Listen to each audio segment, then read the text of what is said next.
Morning, everybody. It's DJ MV Angela Yee, Charlamagne the Guy. We are the Breakfast Club. We got You have 1,000 Scary, 900 for Froggy, 1,700 for Danielle.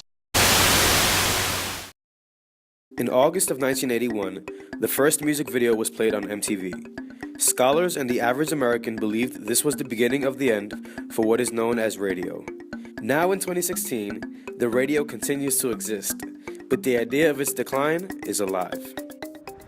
I definitely think radio isn't as prominent as it used to be, especially when I was a kid and we had stereos in our household, so you could turn on the radio and that was your source of music.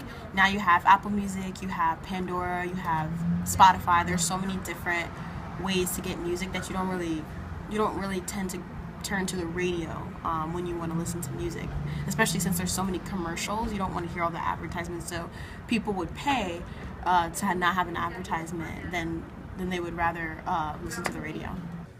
People are like moving closer towards like Pandora radio, or like just like plugging their phone into like their Bluetooth speakers in their car, where they can just pick the songs they want to listen to and like have a playlist instead of like having the radio choose what they can hear. And people just want to do their own thing from now on. Radio itself has been around for decades, and humans are used to the platform. The Detroit News reported on the death of radio, and in the report, Fred Jacobs of Jacobs Media says that radio still does many things well. Terrestrial radio, or radio emitted from a transmitter which gives its geographic limitation, is free.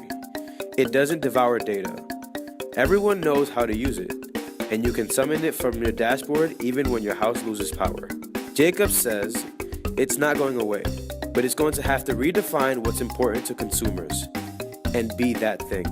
I don't think it's dying per se. A lot of stations play the same music, so I'd say it's getting a little bit like repetitive.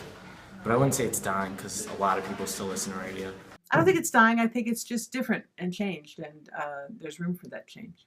Radio's definitely not dying. And people have said that for years, and it hasn't happened yet.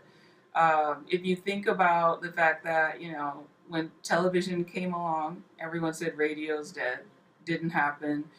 Same thing with the internet. So there's always this kind of rumor or assumption that radio's dying out, but radio's just evolving, and it continues to evolve. People listen to radio in different ways. We refer to different things as radio the same way that TV is different now. TV doesn't necessarily mean sitting at home in front of a television set, but there are alternative ways to watch TV. It's the same deal with radio, so radio's not going anywhere. Radio is the leading reach platform. According to a Nielsen report, 93% of people listen to AM/FM radio over the airwaves. The Pew Research Center found that traditional AM/FM radio continues to reach the overwhelming majority of the American public. 91% of Americans ages 12 and older had listened in the week before they were surveyed in 2014, essentially unchanged from 2013. And SiriusXM, the only satellite radio platform in the U.S., reported a boost in subscriber numbers of almost 7% from 2013. You see it in when people travel in their cars, they're putting the radio on. Even if they go to their iTunes or their Pandora account, it's still some type of radio. And listen, a lot of cars are not equipped with the type of technology that will allow people to put on their iPhone or put on their iTunes or their Pandora. So I think that they're limited to when they're in the car, they have to put on the AM and FM. I think radio is kind of a lot like Major League Baseball. Major League Baseball does tremendously well among the older demographics, but it doesn't do so well among the younger demographics. And I think it's one of those things where it's a technological thing. We're so used to having things so quickly given to us. It's iPhones, it's iPads, it's tablets, it's instant content now. We're older demographics, they're kind of more used to waiting. And baseball, for the most part, has been a slower game, getting faster now. So kind of like the changes Major League Baseball has undergone, I think that's kind of a lot like where the radio industry is going. It's always going to be there for the people who always loved it the traditional way, but then it's also adaptable enough where it's going to be fitting to the younger demographics. Morgan Stewart, a writer from MediaPost.com, says great content draws consumers in. They will redistribute, remix, and engage with it through social networks as they see fit. Consumers drive your success in social media. Brands direct their destiny through content. Engaging through social media and the internet has been key in keeping terrestrial radio successful, especially among millennials. I know I watch a lot of radio interviews on YouTube. So like, if I'm not up at when the Breakfast Club is going on, like I can just watch the interview on YouTube and it's available.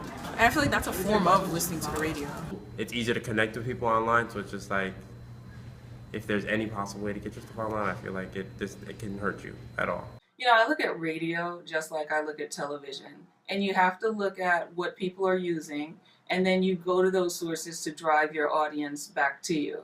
So if you look at social media and the way people are engaging every day, 24 hours a day on social media, it makes sense to go to social media and other online sources, right, posting videos and so on, to drive the audience back to you, back to listening to your station.